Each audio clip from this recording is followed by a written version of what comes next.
Welcome back, viewers, to another episode of Environmental History Worth Reading. This is our episode for November 2015. I'm Sean Courage, one of the editors here at niche-canada.org, and I'm joined by Jessica. I'm Jessica DeWitt, and I am the Niche social media editor. So another month has passed. You've been tracking what people have been sharing online in the environmental history community, and you've picked 5 new picks for this month. And we start with some Russian birds in what I think is one of the most unusual but fascinating environmental histories that showed up online this month.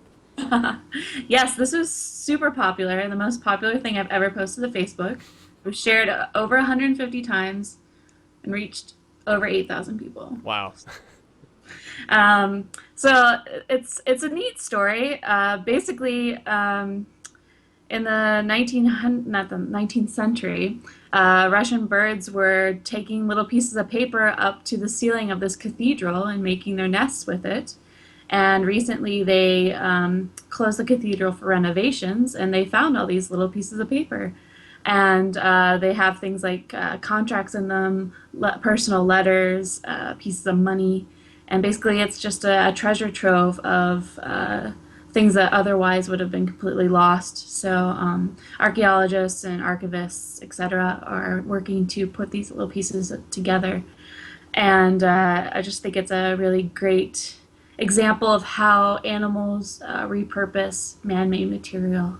It's fantastic. It's like little archivists, right? Yeah, yeah. Some great images here of some of the scraps. I mean, you only see, it's ephemera, but it's even less than ephemera because it's pieces of paper. Yeah, yeah. And I think it's kind of incredible that they saved it, because I would imagine that in a lot of buildings there might be this kind of stuff, and the contractors or whoever just put it in the garbage. But Yeah, it says something about the type of building too, the cathedral, and the longevity of how long these things have been staying in place. We've got a post from Ant Spider B. Viewers might be familiar with this website, supported by Press Forward and the Rachel Carson Center for Environment and Society, and this is an article about icebergs. Yeah, so this is by Rafiko Ruiz, if I said that right. And he introduces the concept of the media environment, which I thought was interesting. I'd never come across before.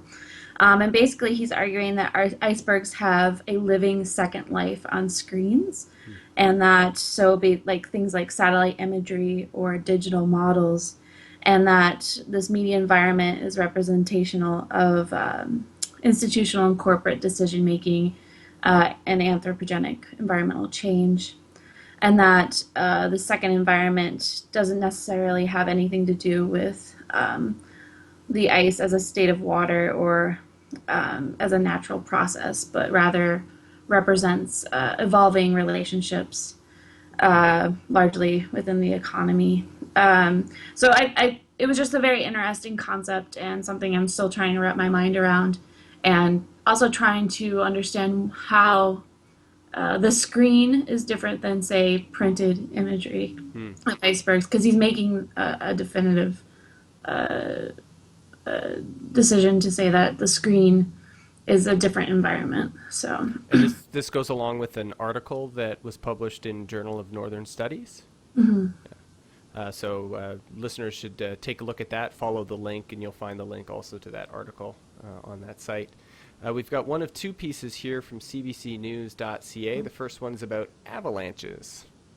yeah, so this is an introductory piece to a website that just opened up, which is an online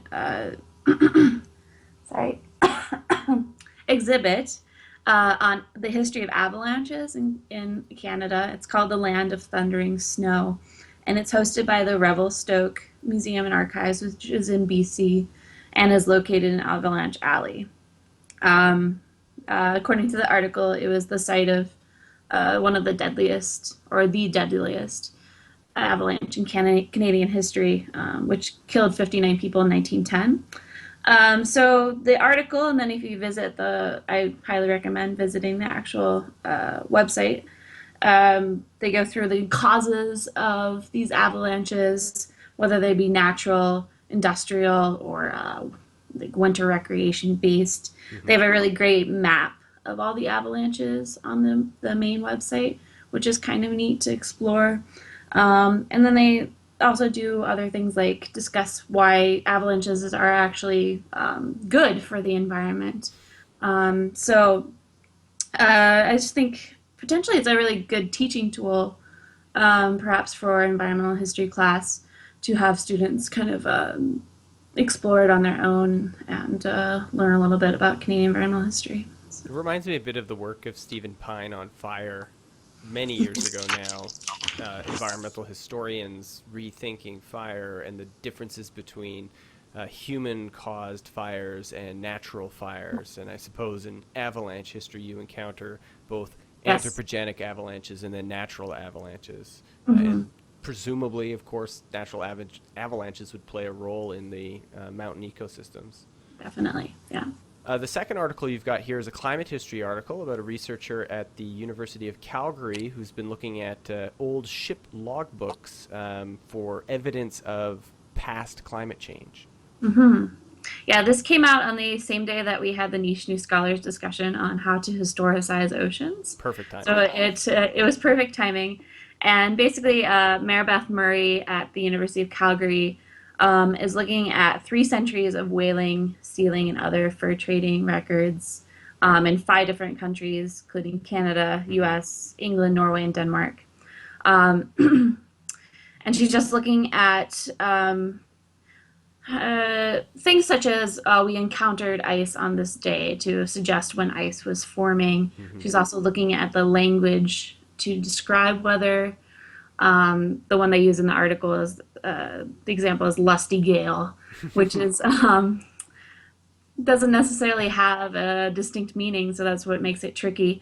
Yeah. It kind of reminded me of the weather folklore program that I featured last month on environmental history worth reading because of the this kind of language. Um, I wondered. I'm assuming that none of these items are digitized because it would be if they were digitized, it'd be a really great way of doing sort of like a trading consequences kind of literary analysis Yeah. for footage. But I'm guessing that It they was aren't. interesting to see, a news story about this kind of research. I mean, for viewers who are familiar with climate history research, they'll recognize the kind of challenges of interpreting Mhm. textual descriptions of climate, 100, 200, 300 years in the past. Yeah. And of course, there's a nice picture of someone here with a microfilm reader, which is always nice to get. Yeah. Get the main methodology for historical research out in the public there. So it was a good piece on climate history research at University of Calgary. The last link that you've posted here for this month's episode is from the Atlantic City Lab on water cure towns in the United States, which I thought was really great. Yeah. Yeah, so water cure towns popped up in the US largely in the 19th century, also in Canada, such Hmm. as Banff.